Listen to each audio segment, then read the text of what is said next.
ध्रुव राठी के वीडियो को देखकर हर आदमी पॉलिटिशियन बन गया है, हर आदमी जानकार हो गया है, कांग्रेस क्या कर रही है, बीजेपी क्या गलत कर रही है, हर आदमी। लेकिन जब आप इंट्रोडक्शन के थोड़ा और आगे बढ़ते हैं तब आपको मिलता है कोर या रियल नॉलेज। और रियल नॉलेज की एक बहुत ख़राब क्वालिटी होती है। कोई भी सोर्स ऑफ इनकम ऐसा नहीं हो जाता कि बारिश हो रही है और नदी आपके पास बहते चली आ रही है। हर चीज़ के लिए आपको चाहिए, जैसे शरीर में खाना खाने का मेन सोर्स, मतलब मेन दरवाज़ा कौन सा है खाना खाने का? मुंह। लेकिन अगर आप बीमार पड़ जाते हैं तो आप मुंह से नहीं खा पा रहे हैं, उल्टी हो रही है, ड्रिप चढ़ाते हैं। लेकिन कोई कहे नहीं नहीं, एक तरफ से मुंह से भी खाना खाएंगे, एक तरफ से ड्रिप से भी चढ़ा दो, एक तरफ से नाक से भी खाना डाल दो। ये नहीं होता ना। एक ही सोर्स ऑफ। एक बच्चे ने या किसी भाई साहब ने ये सवाल पूछा है कि sir multiple source of income कैसे हों? पता है किस चीज़ को बोलते हैं मल्टीपल सोर्स ऑफ इनकम? कि हम पैसा कमाना चाहते हैं लेकिन किसी एक जगह से नहीं कमाना चाहते, हमको 2-3-4 जगह से पैसा चाहिए। तो सबसे आसान तरीका कौन सा है मल्टीपल सोर्स ऑफ इनकम का? इसके बारे में मैं सोच रहा था। अब तो हम लोगों के पास 2 सोर्स ऑफ इनकम तो है ही। एक हमारा रिम्पी स्कैन का काम चलता है, एक डीप नॉलेज का काम चलता है, एक थोड़ा बहुत यूट्यूब से भी पैसे आते हैं। लेकिन कुछ खास पॉइंट्स हैं जब आपके दिमाग में ये बात आती है मल्टीपल सोर्स ऑफ इनकम। ऐसा मैं भी पहले सोचता था। जब मैं कोई नौकरी नहीं करता था तो मेरे भी दिमाग में, मैंने कहीं पढ़ लिया था ये चीज़ कि एक आदमी को अगर अमीर बनना है तो उसके पास एक से ज़्यादा सोर्स ऑफ इनकम होना चाहिए। और उसको बिज़नेस की भाषा में पैसिव इनकम कहते हैं। मतलब पैसिव इनकम मतलब जहाँ आप सोते हुए पैसा कमाते हैं, कोई काम ना करना पड़े और पैसा आता रहे। अब कुछ एग्जांपल्स आते हैं, जैसे किराए का मकान बना दिया आपने, मकान बना दिया, किराए पर उठा दिया। लेकिन ऐसा कुछ होता नहीं है यार। पैसिव इनकम नाम की कोई चीज़ नहीं होती। हाँ, कुछ में बहुत ज़्यादा इन्वॉल्वमेंट होता है, जैसे रिम्पी स्कैन में बहुत ज़्यादा इन्वॉल्वमेंट होता है फिजिकली, मेंटली, जब तक मरीज़ आपके पास बैठा है। और कुछ में आपका इन्वॉल्वमेंट कम होता है। अगर आपने होटल खोला है तो आपको मरीज़ की तरह उसको अटेंड नहीं करना है। बट फिर भी कुछ पॉइंट्स हैं, अगर आपके मन में कभी ये बात आती है कि मुझे अमीर बनना है और मल्टीपल सोर्स ऑफ इनकम चाहिए, तो ये 2-4 पॉइंट आपको याद रहनी चाहिए। सबसे पहली बात है, मल्टीपल सोर्स ऑफ इनकम एक इल्यूजन है। इसको समझिए, भ्रम है। जिन लोगों के मल्टीपल सोर्स ऑफ इनकम होते हैं उनको मल्टीपल सोर्स ऑफ इनकम चाहिए नहीं होते। एक टाटा हैं, बिरला हैं, उनके पास इतना पैसा है और इतने जगहों से पैसा आ रहा है कि उनको मल्टीपल सोर्स ऑफ इनकम की ज़रूरत ही नहीं है। जिन लोगों के मन में ये बात आती है कि यार मुझे एक जगह से भी पैसा है, दूसरी जगह से, तीसरी जगह से, ये वही लोग हैं जिनके पास पहले एक मेन सोर्स ऑफ इनकम आना चाहिए। देखिए, जब आप कोई काम करते हैं ना, कोई भी काम करते हैं, एक साथ आप 2 काम नहीं कर सकते। क्यों? अगर आप 2 काम को एक साथ करने की कोशिश करें तो आपका ध्यान बढ़ जाएगा। ऐसे ही जब आप 2 सोर्स ऑफ इनकम करने की कोशिश कर रहे हैं एक साथ, तो दोनों ख़त्म हो जाएगा। लेकिन मन को बड़ा अच्छा लगता है, हम लोग को भी लगता है। पता है, कभी कभी मैं ट्राई भी करता हूँ। मैं किसी चीज़ को लिख रहा हूँ, कोई नोट्स बना रहा हूँ, कोई वीडियो की एडिटिंग कर रहा हूँ, और तब तक से बगल में एक विंडो खोल लिया वीडियो का, किसी यूट्यूब का वीडियो, कोई न्यूज़ चल रहा है, उसको चालू कर दिया। तुरंत मेरा माइंड 2 पार्ट में डिवाइड हो जाता है। और दोनों में से एक ही काम मेन होता है। या तो वो जो न्यूज़ चल रही है उसको सुन रहा हूँ और इसको ख़राब तरीके से कर रहा हूँ, जो भी काम मैं कर रहा हूँ। यही चीज़ होता है जब आप एक से ज़्यादा इनकम करने की कोशिश करते हैं, दोनों ख़राब हो जाता है। इसलिए आपका प्राइमरी फोकस होना चाहिए single powerful source of income. ये मुझे बहुत लेट समझ में आया। पहले मैं खोजता था अगर कहीं से मुझे हाफ डे की 2 नौकरियां मिल जाएं, 2 नौकरी मिल जाएगी, दिन में नौकरी कर लूँ आधा टाइम। मैंने स्कूल भी खोला था एक, वहाँ सुबह 9 बजे जाता था, 12-1 बजे तक खाली हो जाता था। फुल टाइम टीचर नहीं था मैं वहाँ पे। फिर शाम को आकर के अपना ट्यूशन पढ़ा लिया। ना वहाँ कायदे से पैसे आते थे, ना ही तो ट्यूशन में पैसे आते थे। कई साल बाद एमडी करने के बाद मुझे एहसास हुआ एक आदमी की कायदे से एक ही सोर्स ऑफ इनकम हो सकती है, और उस पैसे से आप कहीं और पैसा लगाते हैं और वो सोर्स ऑफ इनकम बनेगा नहीं बनेगा बड़ी दूर की चीज़ है। आप एक मकान बना करके उसको किराए पर उठाते हैं और वो पैसा इतना आए कि आपके बैंक के ब्याज से ज़्यादा आए, ये बड़ी दूर की चीज़ है। ये इल्यूजन है, ये भ्रम है। मल्टीपल सोर्स ऑफ इनकम, इसको हटा करके दिमाग में पहले बोलिए मेरा प्राइमरी और फर्स्ट सोर्स ऑफ इनकम क्या है। जैसे शरीर में खाना खाने का मेन सोर्स, मतलब मेन दरवाज़ा कौन सा है खाना खाने का? मुंह। लेकिन अगर आप बीमार पड़ जाते हैं तो आप मुंह से नहीं खा पा रहे हैं, उल्टी हो रही है, ड्रिप चढ़ाते हैं। लेकिन कोई कहे नहीं नहीं, एक तरफ से मुंह से भी खाना खाएंगे, एक तरफ से ड्रिप से भी चढ़ा दो, एक तरफ से नाक से भी खाना डाल दो, ये नहीं होता ना। एक ही सोर्स ऑफ इनकम होती है। टाटा बिरला हो चाहे अंबानी हो, उन सब ने पहले सिंगल सोर्स को इकट्ठा किया और उसको कंसोलिडेट किया, उसको मजबूत किया। उसके बाद उन्होंने अपनी टीम बढ़ाई। तो मल्टीपल सोर्स ऑफ इनकम नहीं होता। आपकी जब टीम बढ़ती है तब एक बिजनेस बनता है और वो कमाता है। एक आदमी एक ही चीज़ को फोकस कर सकता है। ये पहला पॉइंट है कि मल्टीपल सोर्स ऑफ इनकम एक कॉमन मैन के लिए इल्यूजन है, भ्रम है। दूसरा पॉइंट है, do you have a God father? अगर आप कमाना चाहते हैं, वैसे तो हर चीज़ में आप स्पिरिचुअली आगे बढ़ना चाहते हैं, आप कोई हुनर सीखना चाहते हैं, आप डॉक्टर बनना चाहते हैं, आप एक अच्छा सर्जन बनना चाहते हैं, आप सिंगर बनना चाहते हैं और आप पैसा कमाना चाहते हैं, हर जगह पर आपको चाहिए एक गॉड फादर। गॉड फादर किसको बोलते हैं? मुसीबत में आपकी मदद करेंगे। खाली मुसीबत में नहीं, वो आपका गाइड है, वो गुरु है। दुर्योधन के टोटल कितने भाई थे? कौरव 100 भाई थे, लेकिन वो सब हार गए, ख़त्म हो गए। क्यों हार गए? क्योंकि कौरवों के पास क्या नहीं थे? कोई गॉड फादर नहीं था। और यहाँ पांडवों के पास एक ही गॉड फादर थे। कौन? भगवान कृष्ण। ये जो कॉन्सेप्ट है गॉड फादर का, ये बहुत कम लोगों को समझ में आता है, क्योंकि इसमें आपको डेडिकेट करना होता है। आज से करीब 3.5 साल पहले जब मैंने अपना नौकरी छोड़ी थी और सेंटर चालू करने का प्लान किया था, तो मेरे पास मैनेजर साहब आए थे, हमारे दिलीप जी। ये वहाँ नौकरी करते थे। यहाँ मेरे पास आए, उन्होंने कहा सर आप जब सेंटर खोलेंगे तो यहाँ एक्सरे डाल दीजिएगा, क्योंकि वो एक्सरे का काम करते थे, और हम पूरी जी जान लगा देंगे आपके साथ। उनके बच्चे भी हमारे साथ नौकरी करते हैं। उन्होंने किया भी। उन्होंने अपना पूरा डेडिकेशन मुझे दिया और मैंने उनको सिखाया। उनके एक्सरे के काम के अलावा उनको मैनेजर का काम भी सिखाया। जब तक डेडिकेशन रहेगी तब तक लर्निंग रहेगी, और जब तक लर्निंग रहेगी तब तक इनकम रहेगी। चाहे आप एक छोटे से मैनेजर हों, चाहे किसी बहुत बड़ी कंपनी का काम करना चाहते हैं। हमारे अमिताभ बच्चन जी को जानते हैं आप? एक फिल्म की शूटिंग कर रहे थे, शायद कालिया फिल्म की शूटिंग चल रही थी।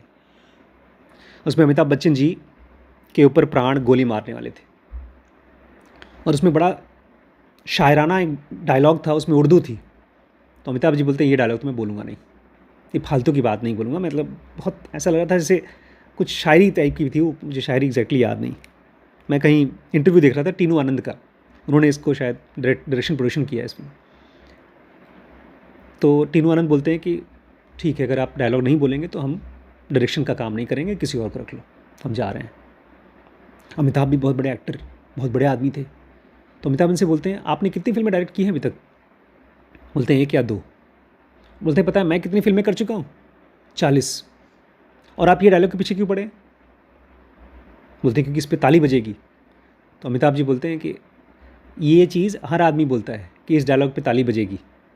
मैं बहुत से डायलॉग बोल चुका हूँ और ताली इल्ले मतलब ताली बजती नहीं है, ये फालतू की बात है। तो बोलते हैं आप चुपचाप ये डायलॉग बोलिए, नहीं तो मैं जा रहा हूँ। उठ के चले गए, वो उठ के चले गए। फिर अमिताभ जी ने क्या किया पता है? उसको वो उठ के जब गए थे तो लाइट ऑफ करके वहाँ से निकल गए। उस कमरे की। तो अमित जी उठे और बोले लाइट जलाओ यार, डायलॉग बोलना पड़ेगा मुझे। डायरेक्टर यही है, बोल रहा है तो बोले करना पड़ेगा।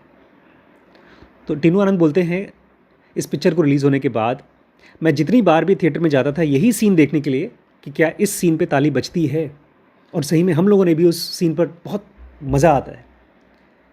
ऐसी एक फिल्म थी जिसमें अमिताभ बच्चन जी बोलते हैं लाइन वहीं से शुरू हो जाती है जहाँ हम खड़े होते हैं। सुना है कभी? आप लोग नहीं सुना, जबकि उनकी फिल्में नहीं देखते आप लोग।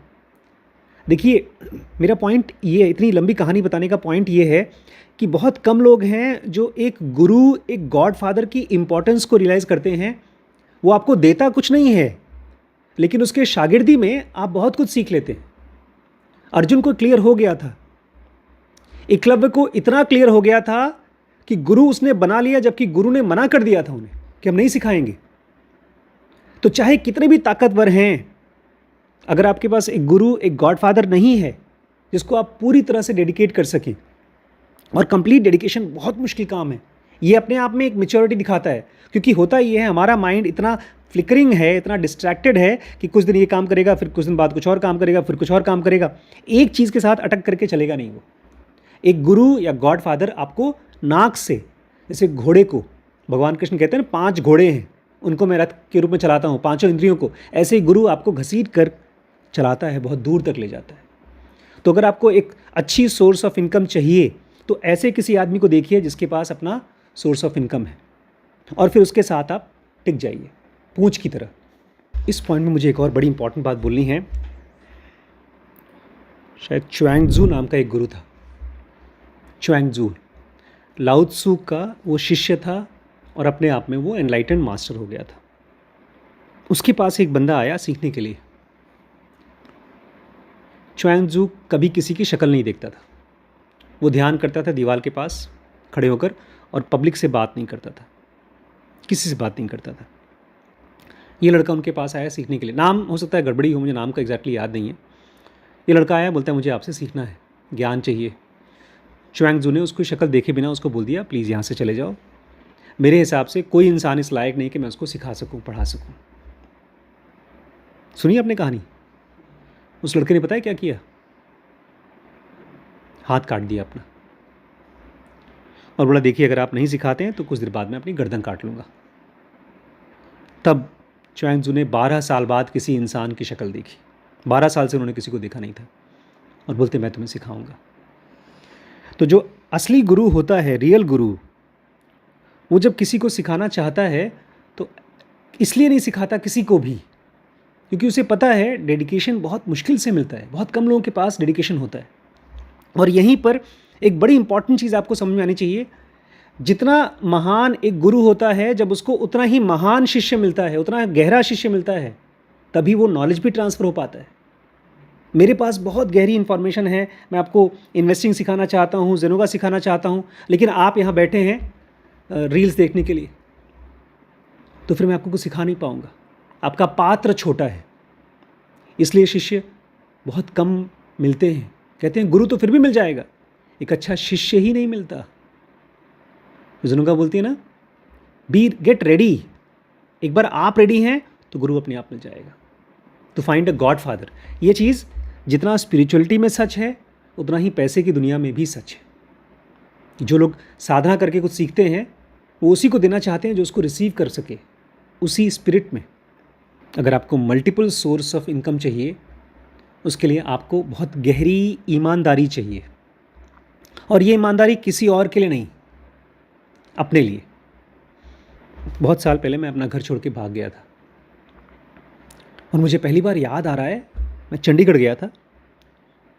पहले महीने में मुझे जॉब लगी थी एक कैमरामैन के घर पे, कैमरामैन की दुकान पे। मेरा काम था उसके दुकान को, जो सामान आता था उसको टोटल करना, लिखना, हिसाब किताब देखना। एक तरह से उसका पर्सनल असिस्टेंट का काम मैंने किया था। मैं MBBS करके निकला था और घर छोड़ के भाग गया था, कोई नौकरी नहीं थी, बट नौकरी मिल गई। पता नहीं, मुझे याद नहीं आ रहा कहाँ से उस आदमी को मिला। मैं जाकर शायद ऐसी भीख मांग लिया था, नौकरी दे दो कुछ, रख लिया था। 1 महीने बाद मुझे दूसरी मेडिकल की नौकरी मिल गई, जहाँ पर मुझे सामान बेचना था, लेकिन मेडिकल का। जैसे सुधीर का काम होता है ना मार्केटिंग का, ऐसा मुझे काम था। उसको मैंने 1 महीने किया और फिर तीसरे महीने मुझे उसी मेडिकल का काम करते करते एक हॉस्पिटल में गया था और उस हॉस्पिटल में मुझे एज अ डॉक्टर काम मिल गया। मेरी स्किल की वजह से नहीं मिला, क्योंकि 3 महीने में मैं अपना स्किल दिखा नहीं सकता किसी को। मुझे याद है सेकंड वाली जॉब में जब मैं सामान बेचने की कोशिश कर रहा था, हेल्थ केयर पैकेजेस बेचने की कोशिश कर रहा था, पूरे महीने एक भी पैकेज नहीं बेच पाया था। और जब मैं आखिरी दिन उनको नोटिस देने गया कि मैं सर जॉब छोड़ रहा हूँ, उन्होंने कहा अरे आज से तुम्हारा एक कस्टमर आया था। मुझे क्यों रखा गया था? क्योंकि उस समय मुझे बहुत डेस्परेट ज़रूरत थी और मैं मजबूरी में ईमानदार हो गया था। बहुत बार हम लोग मजबूरी में ईमानदार होते हैं। ज़्यादातर लोग यूज़ करते हैं अपने अंदर की चालाकी को फ़ायदा उठाने के लिए, और उसी कंडीशन में सामने वाला भाप जाता है। आज मेरी मुलाकात हुई एक भाई साहब से, गवर्नमेंट ऑफिशियल हैं।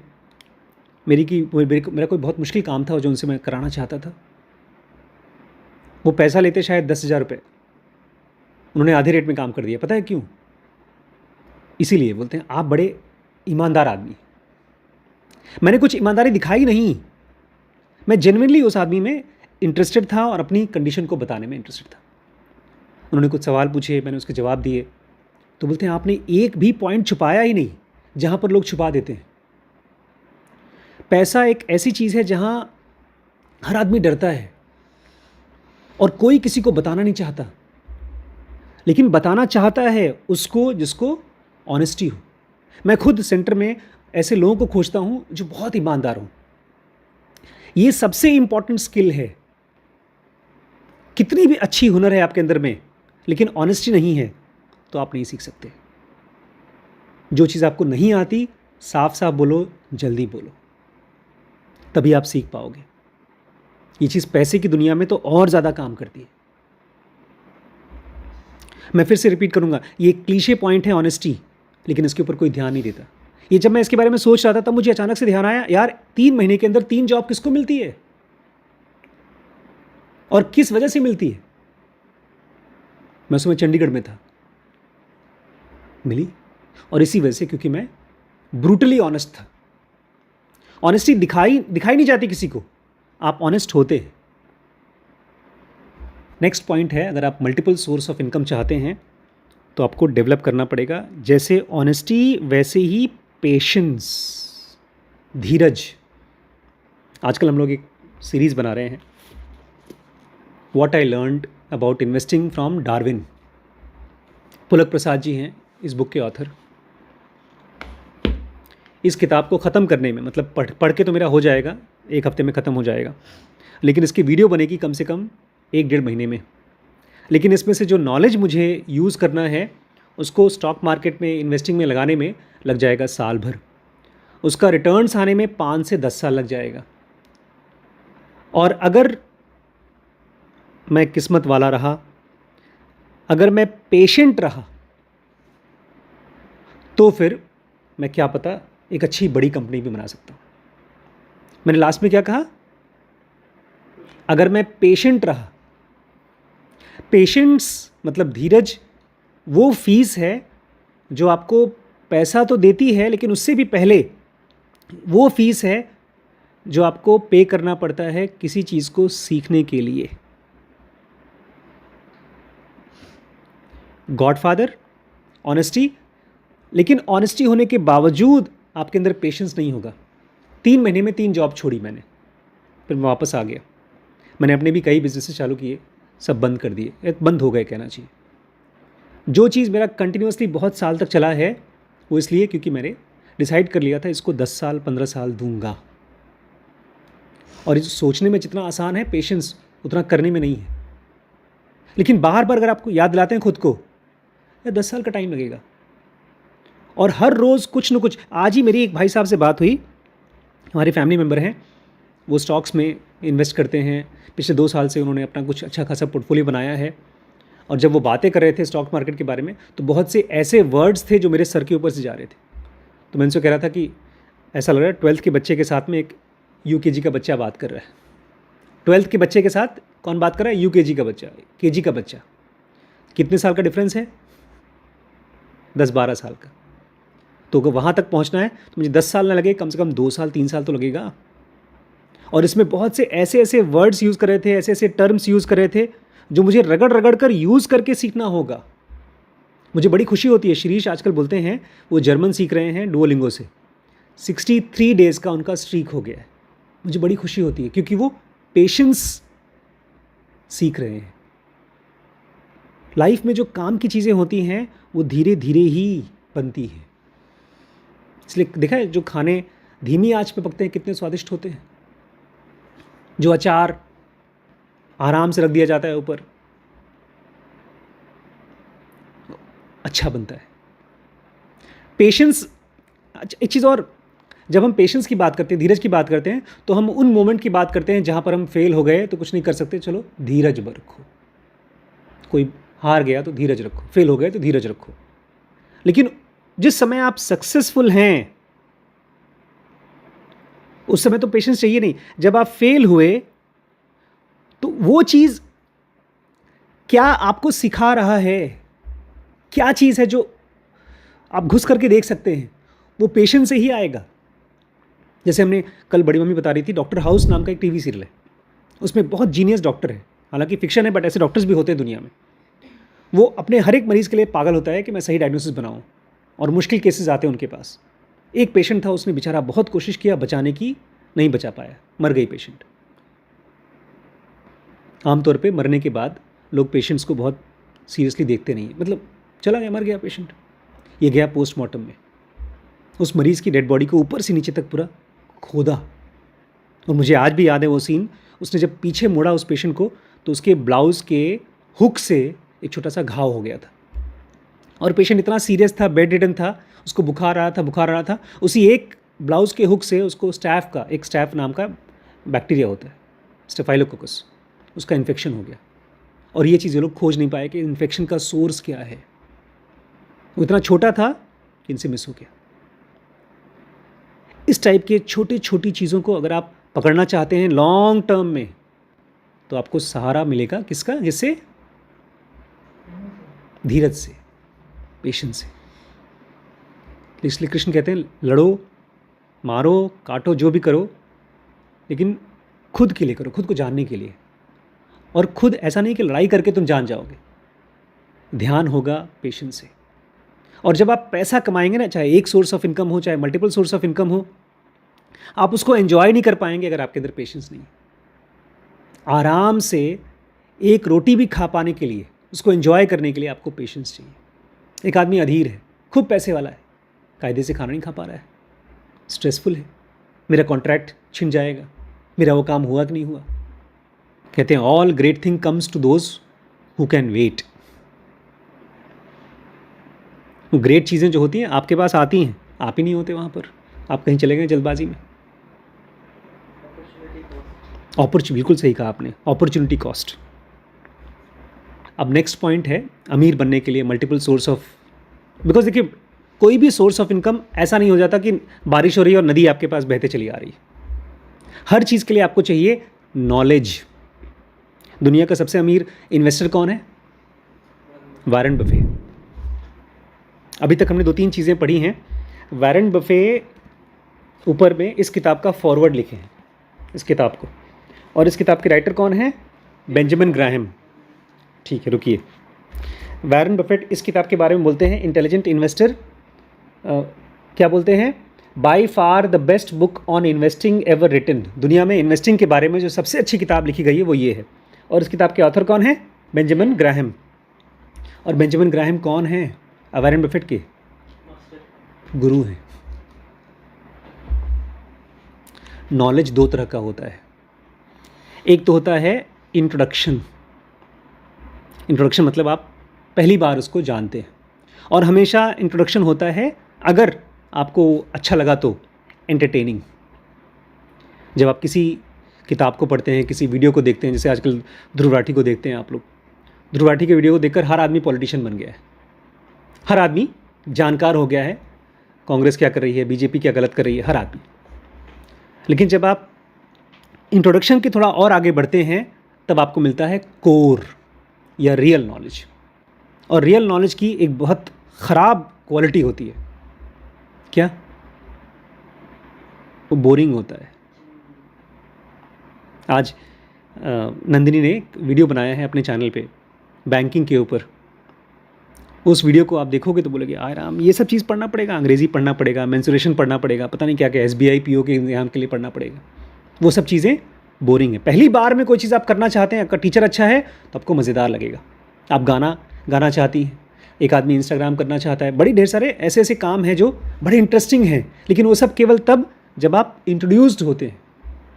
आप देखते हैं बड़े बड़े कराटे एक्सपर्ट्स हैं, मार्शल आर्टिस्ट्स हैं, उनके खूं खां को देख लो, बड़ा अच्छा लगता है। मैंने भी एक बार कुंफू ज्वाइन किया था, पता है, क्लास 12th के में मेरे को बड़ा जोश आ गया था, ब्रूस ली को देखकर कुंफू ज्वाइन कर लिया। 2 दिन बाद मैंने कुंफू छोड़ दिया।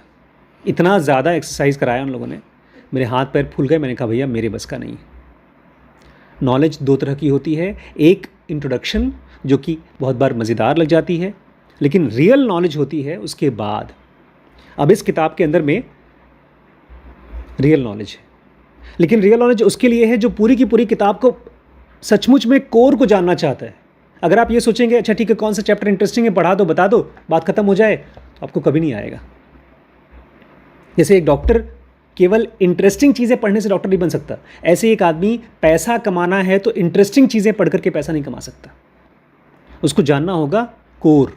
तो ये हमेशा याद रखिएगा, चाहे आपको एक सोर्स ऑफ इनकम चाहिए, चाहे मल्टीपल सोर्स ऑफ इनकम चाहिए, हर जगह पर अभी हम लोग पढ़ रहे हैं, हमारी जो इन्वेस्टिंग की सीरीज़ है, इतनी इंपॉर्टेंट चीज़ें हम लोग पढ़ रहे हैं कि बड़ी बड़ी कंपनीज जब मर्जर एक्विजिशन करती हैं तो उसमें पैसा लॉस होता है। मुझे कभी नहीं पता चलता क्योंकि मेरी बड़ी कोई कंपनी है नहीं। मर्जर में गूगल ने कोई कंपनी खरीदी, फेसबुक ने इंस्टाग्राम को खरीदा, तो वाह यार कमाल की चीज़ है। और ऐसी ऐसी कंपनीज में पैसा लगा देते हैं जिसमें फ्यूचर में जाकर के डूबेगा। बहुत सी ऐसी कंपनीज में ऐसा होता है।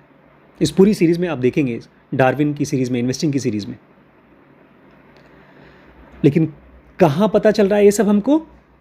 मुश्किल बोरिंग वाले नॉलेज में। मैं देखता हूँ बहुत बार क्लास में आप लोगों को नींद आती रहती है। हर क्लास में जहाँ भी स्कूल कॉलेज में जाएंगे, जैसे ही कोर की चीज़ पढ़ाई जाएगी आप बोर होना शुरू हो जाएंगे। लेकिन बोर इसलिए हो रहे हैं क्योंकि आपके ब्रेन को लगता है ये चीज़ मैं जानता हूँ, बट उसके नुआंसेस नहीं जानते, आप बारीकियाँ नहीं जानते। किसी भी काम के बारीकियों को जानने के लिए आपको चाहिए ये चीज़ पता होना चाहिए कि हाँ भाई अब मैं कोर में जा रहा हूँ। ध्यान सीखना चाहते हैं, उसका कोर मुश्किल है क्योंकि मन में अपनी डिज़ायर्स को पकड़ना, उनको निकालना, उनको ख़त्म करना बहुत छोटी छोटी चीज़ें हैं। उसके लिए आपको प्राणायाम करना पड़ सकता है, उसके लिए आपको कोई ख़ास आसन यूज़ करना पड़ सकता है।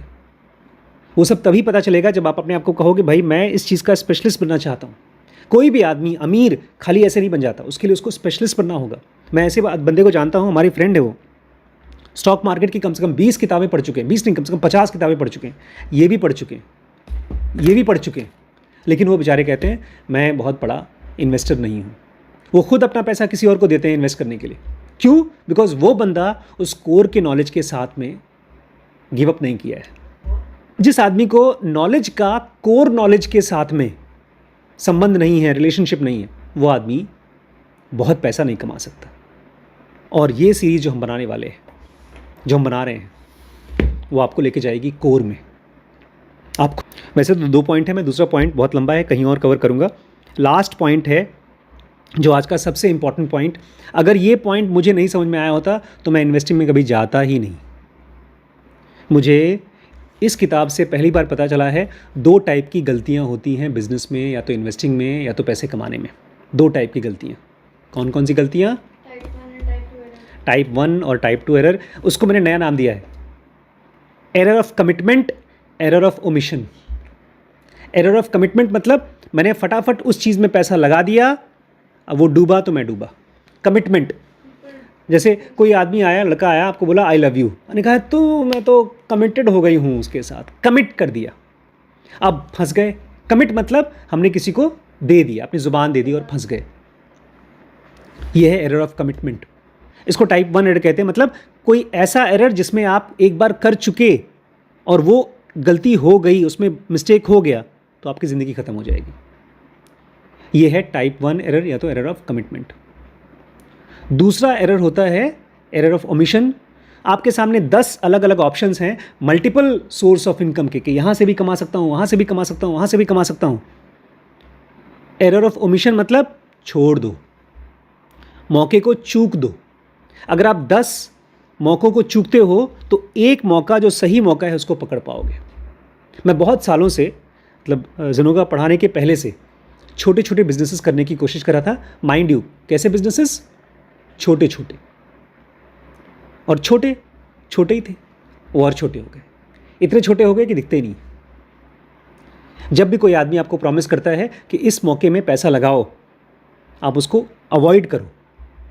पहले अपने आप को ये बताइए कि टाइप 1 एरर नहीं करना है। ये पूरा का पूरा कॉन्सेप्ट इतना गहरा है कि मैं इसको छोड़ ही नहीं पाया। इसी की पूरी सीरीज बने, ऑलमोस्ट 13 वीडियोस बन चुके हैं इसके ऊपर हमारे। अलग अलग कंपनीज को कैसे आप अवॉइड करें, तब जाकर के एक सही चीज आप कर सकेंगे। ये बहुत इंपॉर्टेंट कॉन्सेप्ट है।